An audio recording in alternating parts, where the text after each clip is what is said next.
ቅዱሳን በሙሉ ሰላም ለእናንተ ይሁን። እንደምናችሁ እግዚአብሔር ጠብቆ ሰላም አለውኝ። እኔ እግዚአብሔር ይመስገን። ዛሬ አንድ ነገር ለማውራት ወደፊታችሁ መጥቻለሁና እንዴ መጥቼ አላቅም፣ ግን ዛሬ አንድ እድል አግኝቼዋለሁ። በተቀመጥኩበት አንድ የእግዚአብሔር ቃል ክፍል እንዳወራ ልቤ ስላሳሰበኝና መንፈስ ቅዱስ እንዳወራ ስላገዘልኝ የማቴዎስ ወንጌል ምዕራፍ 16 ከቁጥር 21 ቀጥሎ ባለው ክፍል ለማውራት ፈልጋለሁ። እንዲህ ይላል። ከዚያን ቀን ጀምሮ ኢየሱስ ወደ ኢየሩሳሌም ይሄድ ዘንድ ከሽማግሌዎችና ከካህናት አለቆች ከጻፎችም ብዙ መከራ ይቀበልና ይገደል ዘንድ በሶስተኛውም ቀን ይነሳ ዘንድ እንዲገባው ለደቀ መዛሙርቱ ይገልጥላቸው ነበር ይላል። ከዚያ 22 ቁጥር ላይ ጴጥሮስም ወደ እርሱ ቀርቦ አይሁንብህ ጌታ ሆይ ይህ ከቶ አይደርስብህም ብሎ ሊገስጸው ጀመረ።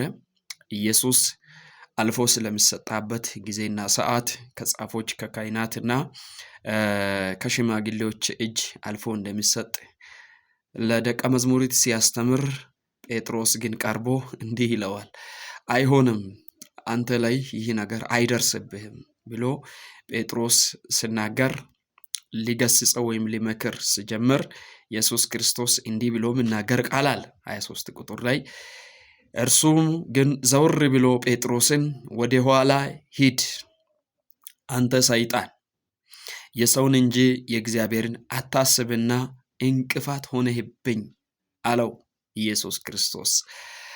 እዚህ ክፍል ስንመለከት አይሁንብህ ብሎ ጴጥሮስ ኢየሱስን ትንሽ ለማሟገስ ወይንም ለማሟሟቅ ፈልጎት ይሆናል። እንደ ጴጥሮስ ምናልባት ትንሽ ነገር ለማውራት በሱ ሐሳብ የመጣውን ለማውራት ሲፈልግ ኢየሱስ ክርስቶስ ዘወር ብሎ ጴጥሮስን እንዲህ ብሏል። እኔ አንድ ነገር እዚህ የሚገባው ጴጥሮስን ሳይሆን በጴጥሮስ አንደበት የተጠቀመውን የሰይጣንን ሲስተም ኢየሱስ ክርስቶስ የገሰጸው። አንተ ሰይጣን ወደ ኋላ ሂድ፣ አንተ ሰይጣን ነህ አለ።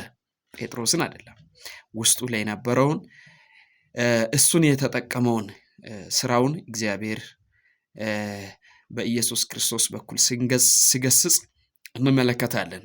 ቀጥሎ አንተ የሰውን እንጂ የእግዚአብሔርን አታስብም።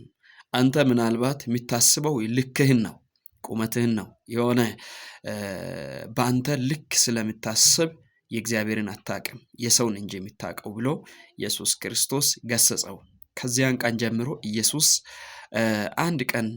አንድ ቃል የተናገረው ቃል አለ 24 ቁጥር ላይ።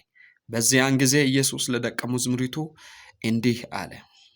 የተናገረው ቃል በጣም አስደናቂ ቃል ነውና ይህንን ቃል ብዙዎች ልንተገብር የሚገባ የእግዚአብሔር ቃል ክፍል ነውና እንዲህ ብሎ ይናገራል። እኔን መከተል የሚወደኝ የኔ ሆኖ እኔን መከተል የሚወደኝ የማይጠላ የማይክድ በሩቁ የማይከተል ቀርቦ የሚያናግረኝ ቀርቦ ከኔ ጋር የሚውል ቀርቦ ከኔ ጋር የሚሆን እራት ልበላ ሳስብ እሱም ደግሞ ከኔ ጋር እንዲሆን የሚፈልግ ሰው የሚፈልግ ወይም ቢኖር ካለ በኋላ ራሱን ይካድ የሚል ቃል። ራሱን ስለመካድ አንድ ነገር ልናገር። እሱ ለምሳሌ ያክል አንድ ሰው የራሱ ከመሆኑ በፊት ኢየሱስ ክርስቶስ የሱ አድርጎ ነው የፈጠረው።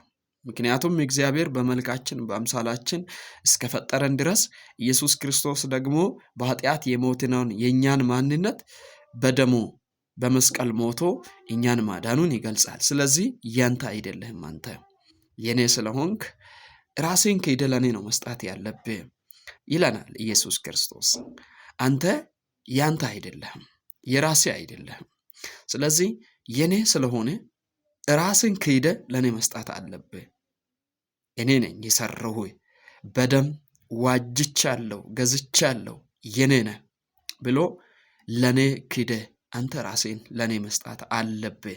እኔ ላንተ አባት ሆናለሁ፣ እመራለሁ፣ መንገድ ነኝ፣ እውነት ነኝ ብሎ ኢየሱስ ክርስቶስ የሚናገረው ራስን መካድ አለብህ የሚለውን ቃል እግዚአብሔር ወይም የእግዚአብሔር ቃል ሲናገር እንሰማለን። ቀጥሎ ደግሞ ራሱን ይካድ ካለ በኋላ መስቀሉንም ይሸከም ይላል። መስቀል መሸከም ማለት መከራን መታገስ ነው፣ መጽናት ነው። ክርስቶስ ኢየሱስን እንደማሰብ ነው። ሁል ጊዜ ተመቻን አልተመቻን ብለን የምንፈልገውን የምንሆን አይነት ሳይሆን መስቀል መሸከም ማለት ከመከራ ጋር መከራ ሲመጣ መታገስ፣ መከራንም ደግሞ ለመሸከም መታገስ።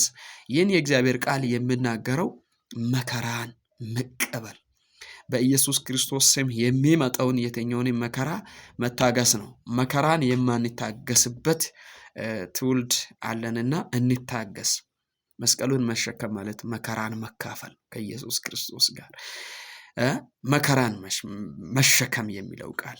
ለዚህ መስቀሉን ተሸክሞ ይከተለኝ። እኔ መከራን ተሸክሜ ያለው የእናንተ ሞት ተሸክሜ ያለው በመስቀል ላይ ተሸክሜ እናንተን ከፍታ እናንተን ለክብር ወንበር እንደዋጀሁት እናንተም ደግሞ መከራዬን ተቀበሉ። በእኔ ስም የሚመጣውን ሁሉም ነገር ድሎት አይደለም፣ ሁሉም ነገር ምቾት አይደለም። ስለዚህ መከራን ተቀበሉ ይለናል የእግዚአብሔር ቃል። ነፍሱን ሊያድን የሚወድ ሁሉ ያጠፋታል የሚለው መዳን እኔ ጋር እንጂ ሌላ ጋር መዳን የለም የሚለውን ቃል ኢየሱስ ክርስቶስ ምናገር። መዳን በሰው ዘንድ በምድር በእውቀት በየትኛው መዳን የለም። እውቀት ሊያሳስር ይችላል፣ እውቀት ሊያሻፍት ይችላል፣ እውቀት ሽንፈት ሁሉ አለው። ግን እግዚአብሔር ጋር መሆን፣ ከእግዚአብሔር ጋር ማሳለፍ፣ ከእግዚአብሔር ጋር ሪሌሽንሽፕ ማድረግ መታደል ነው። ስለዚህ ወገኖቼ ከእግዚአብሔር ቃል ክፍል የሚናገረውን ያው ነፍሱን ሊያድን የሚወድ ያጠፋታል የሚለው ለኔ ይሰጣል፣ መከራን ይቀበላል፣ ከኔ ጋር ህብረት ያደርጋል የሚለውን የእግዚአብሔር ቃል ይናገራል። ይህን ካለ በኋላ ስለ እኔ ግን ነፍሱን የሚያጠፋ ሁሉ ያገኛል፣ መከራን የሚቀበል ከኔ ዘንድ ያገኛል። ሰው ዓለምን ሁሉ ቢያተርፍ ነፍሱንም ቢያጎድል ምን ይጠቅመዋል?